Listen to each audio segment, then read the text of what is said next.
Hey, welcome back to the ever evolving life of Mike. I am Mike. I know if you've watched the last few videos, I had a big beard, and that was because I was off work, my regular day job, which is I'm a store manager for Quick Trip, and I was off work for knee surgery.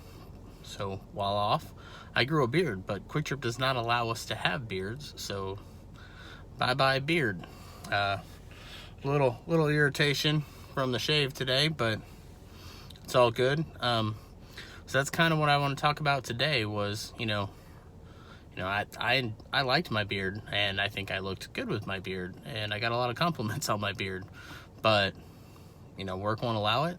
So that's a sacrifice that I have to make. And I feel a lot of people use stuff like that as an excuse to not do what they should be doing for their families.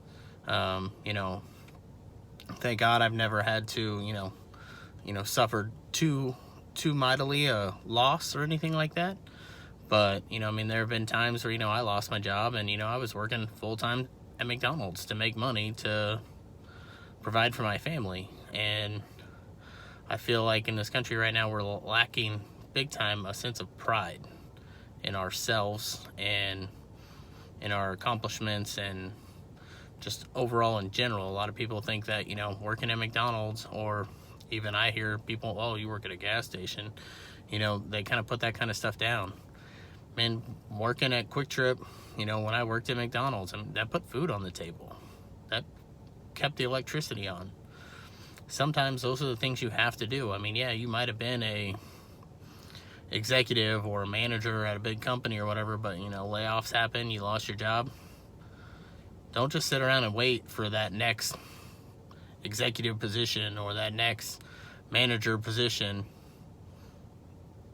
Go make some money for your family, provide for your family, do what you have to do to keep food on the table, and don't look for handouts. I hate it when people are looking for handouts. I understand that there are hard times sometimes, and you can't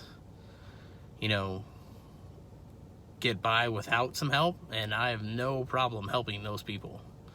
But when you're not working because you choose not to, because it's beneath you, that I'm not okay with.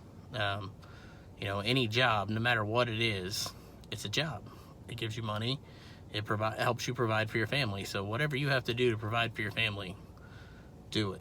Like I said, I've worked at McDonald's, worked at Del Taco, I worked for a security company, and for the last 13 and a half years, I worked at Quick Trip, and it's one of the best jobs I've ever had. It's a great company. They provide great benefits for us, and they pay extremely well. A lot of people don't realize that. They're like, oh, it's a gas station. Like, yeah, it's a gas station, but, as a manager, I clear 80 grand a year, running a gas station. And a lot of people don't realize that. Yeah, you got to bust butt at Quick Trip. It's not a easy job. My son works there now, and his first job, he worked at a pizza place, and he liked it there, and he had fun there, but he's like, oh, I want to work at Quick Trip. And like a weekend of training, he's like, I don't want to work here anymore. It's too hard. He wanted to quit. And I told him, I said, no, you're representing me. You're representing your family. You said you wanted to do this. You're going to do this. And, after getting a little bit more used to it and working a little bit harder, he's like, oh, it's not that bad. So get out there, do what you got to do to provide for your family. Make those changes you have to make. Suffer through the stuff you have to suffer through to get to the next spot. Starting at Quick Trip, the first entry level schedules are terrible. They're no fun. It was heck on my family. It was heck on me. Working overnight shifts and getting off at 8 o'clock in the morning and coming home and sleeping for a few hours. And then, my kids were really little at that time. So, then going and picking them up from school at 3 o'clock after, getting like a 5-hour nap in. And then being up all night and then going back to work. So do what you got to do to provide for your family and be the change you want to see in the world. See you tomorrow.